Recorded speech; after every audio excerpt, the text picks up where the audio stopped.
Hello and happy Monday. I'm Rochelle with ConfidentDreaming.com, your energy alchemist and Disney life coach, here today with your magical Monday message. And that message today is lessons I learned from writing my book. Now, not some bestseller, not even a big seller, but here it is. It is Amazon prints to order. So if you've ordered and it was not printed correctly, contact Amazon. They should send you another. Talk about long titles. The Definitive Guide to Planning Your Magical Disney Vacation with Kids of All Ages. Just got an update. I recently went to Disneyland again, experienced the Disability Pass, the Magic, the Genie Plus, talked with other parents who have used the new way of Parent Swap Pass. All of that is updated in this book. This is not a comprehensive what ride to ride. There's a slight bit of history, a little background to all the parks, what to do for all age groups, including into the 80s. I have traveled with 6 months to 84 now, and it's definitely a lot to think about and a lot to plan. I make a plan. Let me see if I can find it. To me, making a plan is like, I grew up doing road trips. You have to know where you're going. You have to sort of plan out where the stops are or where you might need gas. If you don't plan, that gas station that was 40 miles ago might have been your last chance. So there needs to be a plan. I love to eat, so I plan my food. Like, this was my food thing. I have one side for Disneyland and one side for California Adventure. Usually I just take a picture and leave it on my phone. But that reminds me of what I want to eat or where. Or, it was the Food and Wine Festival. I wanted to know what booths had what, and I was ready to go because you could order all at once. I make a plan. If we're going to penny smash, then I need to make sure I've got quarters and pennies, though most of them are now transitioning, which I mentioned in my book. If we're going to buy lightsabers, I need to make sure my son brings his money because I ain't paying for those. If you've been, you know why.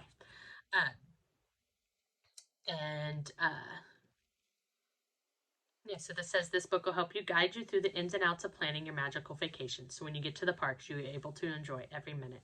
From what's available at each resort to top picks for different ages and everything in between, the guide has it all. Everyone should be able to enjoy the magic of a Disney vacation, whether you're 6 months old or 86 years old. With a flexible plan in place before you leave, you are able to have more fun once you arrive. I couldn't agree more. There's a lot of pictures also, so you can see the different things that we've experienced. So down to the nitty gritty, and less about my book and more about the lessons learned. Follow your gut and your passion.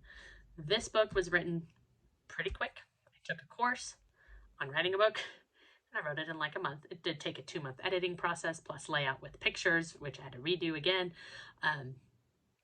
But they're like, what could you write about? I write emails to people all the time that are like as long as this so they have an enjoyable vacation. I hear so many people that go, oh, it was so busy, so crowded, we got nothing done. It shouldn't be like that. It is very easy to get most of your rides done that you would want to do, as long as they're not being refurbished. Another lesson I learned, it's okay if it's fun. Work doesn't have to be hard. That is one of the biggest lies we're told, that work is work and fun is fun. If you have fun while you're working, then it doesn't even feel like work. Writing this book was so much fun. Researching it was a little funner, but writing it and being passionate about it, if you know anything here, I am called the Disney Life Coach because I use Disney to teach lessons, whether it be from Disneyland or from the movies. Disney is my passion. Disney travel is like fun. Recreating Disney food or eating Disney food is amazing. But this is fun, so this didn't feel like work at all. And it's okay. Not everything has to be hard, right? I think my editor had a fun time reading it, and it made her think of other things to plan. But yeah, work doesn't. It's okay for things to be fun and easy.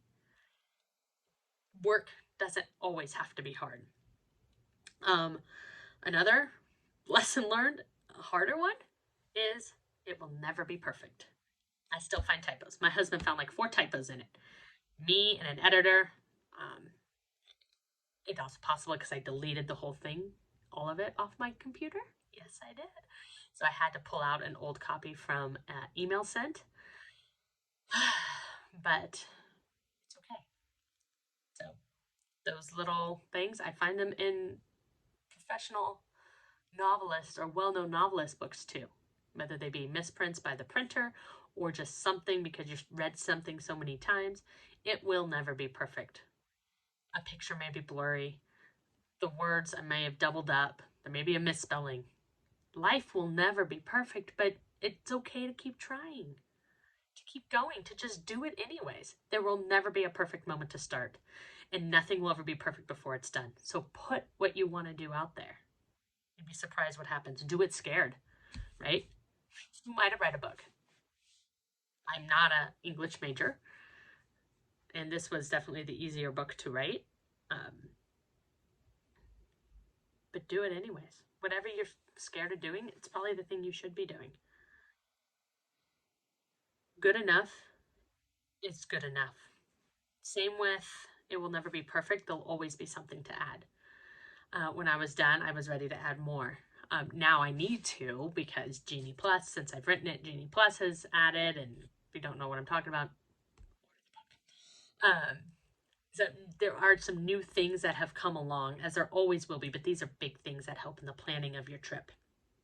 But good enough sometimes is good enough. Recently we talked about the movie Encanto and how Mirabel and her sisters really never felt good enough for their grandma because she valued their gifts more than them as people. But good enough is good enough. If somebody tells you they've done their best, take them at their word. You haven't lived their life. You don't know. Don't minimize your accomplishments is my last lesson. People go, you wrote a book, and I'll be like, oh, it was just a guidebook. That's minimizing what I did. I wrote a book.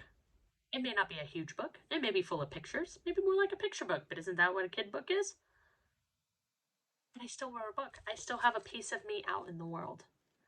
And that is something to be proud of. I'm not being egotistical when I say I'm proud of it, but it's okay.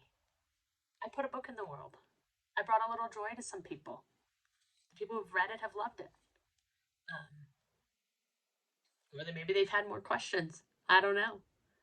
But it's okay. Don't minimize your accomplishment too often, especially us as women. We minimize our accomplishments. Oh, it's just that. Oh, it's okay. I would say thank you. Be gracious when somebody compliments you. And then keep moving forward. Keep going.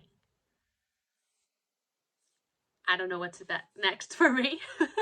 I know I'm creating programs for my coaching, and I've got 2 books that I'm kind of toying with that I have no idea when will be ready.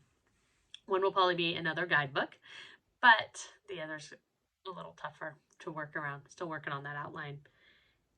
But do the thing you're scared of. Put yourself out into the world. It's okay. Remember, it doesn't have to be perfect. Good enough is good enough because there's always something to add. And don't minimize your accomplishments. I'm wrapping up my Gift of Change project. At the start of last year, I never knew I'd write a book, but I was open. That's been part of my change in my process. It's just being open to opportunity coming along and being inspired and doing that. And if you're resisting change, then you're resisting all that. So what is it you want in your life? And what changes do you need to make? And if you don't know, shoot me a message. This is the last week that I can squeeze you in for a coaching conversation. Free of charge. My gift to you. I hope you have a wonderful day, and I'll talk to you soon.